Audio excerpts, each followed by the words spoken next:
कहते हैं ना, खुशियां तो बांटने से बढ़ती हैं, इसीलिए तो बांटनी है तो खुशखबरी बांटिए। नमस्कार, मैं हूँ विधि और लेकर आई हूँ आपके लिए खुशखबरी ही खुशखबरी। पहली गुड न्यूज तो आपके लिए यही है कि फेक न्यूज फैलनी अब काफी कम हो चुकी है। ये जो व्हाट्सएप यूनिवर्सिटी है ना, उसी पर गलत न्यूज और गलत इन्फॉर्मेशन इधर से उधर करती रहती है। लेकिन अब व्हाट्सएप ने नियम कानून काफी स्ट्रिक्ट कर दिए हैं। फेक न्यूज फैलाना अब आसान नहीं है।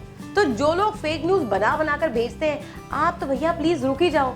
और अगर आप गलती से ऐसी खबरें फॉरवर्ड करते हैं तो प्लीज जब अगली बार आपको कोई खबर आए तो 2 बार सोचिए, 3 बार सोचिए, थोड़ी रिसर्च करिए। फेक न्यूज मत फैलाइए, सिर्फ खुशखबरी फैलाइए। अब लॉकडाउन के चलते कोई अपने घर पर नई रेसिपीज ट्राई कर रहा है, तो कोई नई भाषा सीख रहा है। उत्तराखंड में एक गांव है खड़की गांव, वहां के गांव वालों ने कुछ नया ही कर दिया है। जी हाँ, अब वहां पर 10 साल पहले सड़क बनाई गई थी जो वेदर कंडीशंस की वजह से, लैंडस्लाइड की वजह से एकदम खराब हाल में थी। इनफैक्ट यूज ही नहीं कर पा रहे थे उस सड़क को, और अगर मेन सिटी जाना था तो लंबे रास्ते से जाना पड़ रहा था।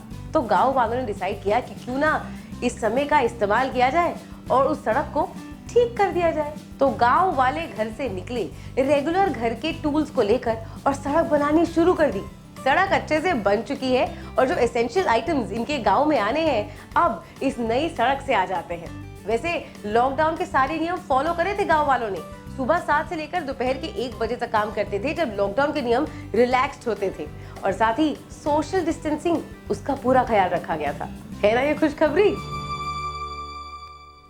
फिल्मों में देखा है ना, जब कोई बहुत बड़ा विलन आता है तो उससे लड़ने के लिए सुपर हीरोज आ जाते हैं। रियल लाइफ में भी तो ऐसी सिचुएशन है। सबसे बड़ा विलन कोरोना वायरस, उससे लड़ रहे हमारे सुपर हीरोज जो फ्रंट लाइन पर है। Sanitation workers, police officers, health care professionals, है कि नहीं? ऐसे ही एक सुपर हीरो की कहानी आपको बताती हूँ। सुधीर एक आर्मी मैन, पंजाब अमृतसर में पोस्टेड है। अब लॉकडाउन से 1 महीना पहले छुट्टी लेकर वो अपने गाँव आए थे जो बिहार में है, अपनी बेटी की शादी करवाने के लिए। लेकिन लॉकडाउन के चलते शादी हो गई पोस्टपोन और वो अपनी पोस्ट पर वापस भी नहीं जा पाए। लेकिन है तो आर्मी मैन, उन्होंने डिसाइड किया कि देश के काम आऊंगा अपने गांव में बैठकर। उनके गांव में या तो मास्क बहुत महंगे मिल रहे थे या कई जगहों पर मिल ही नहीं रहे थे। तो उन्होंने अपनी बीवी के साथ मिलकर घर पर मास्क बनाना शुरू करा। 20,000 रुपए का रॉ मटेरियल लिया और 4,000 मास्क अपने गाँव वालों तक पहुँचाए। बन गए ना हीरो। वैसे आपको और हमको भी हीरो बनने के लिए बाहर जाने की जरूरत नहीं है, सरहद पर होने की जरूरत नहीं है। घर पर रहिए, अपनी सुरक्षा का ख्याल रखिए और जरूरतमंदों की जितनी मदद कर सकते हैं, जैसे भी कर सकते हैं, जरूर कीजिएगा। अब आपको बताती हूँ एक बहुत ही क्यूट खुशखबरी।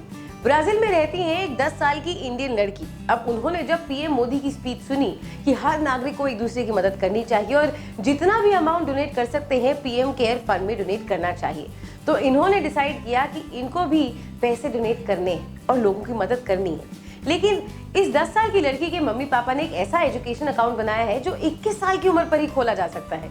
तो इस 10 साल की लड़की ने पीएम मोदी को एक चिट्ठी लिखी, ये कहते हुए कि आप मेरे अकाउंट से पैसे प्लीज ले लीजिए क्योंकि मैं अपने देश के काम आना चाहती हूँ।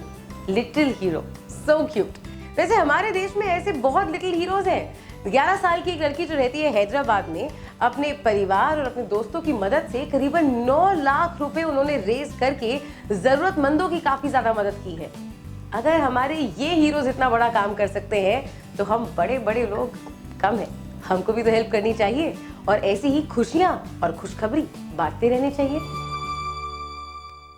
घर पर रहिए, मुस्कुराते रहिए और अगर आपके पास भी कोई खुशखबरी है हमें बताइएगा जरूर। ऐसे और वीडियोस के लिए नवभारत टाइम्स के YouTube पेज को सब्सक्राइब कर लीजिए, घंटी दबाना मत भूलिएगा। जैसे ही वीडियो अपलोड होगा आपको तुरंत पता चल जाएगा। और अगर ये वीडियो आप नवभारत टाइम्स के Facebook पेज पर देख रहे हैं तो सोच क्या रहे हैं, हमें लाइक कर दीजिए।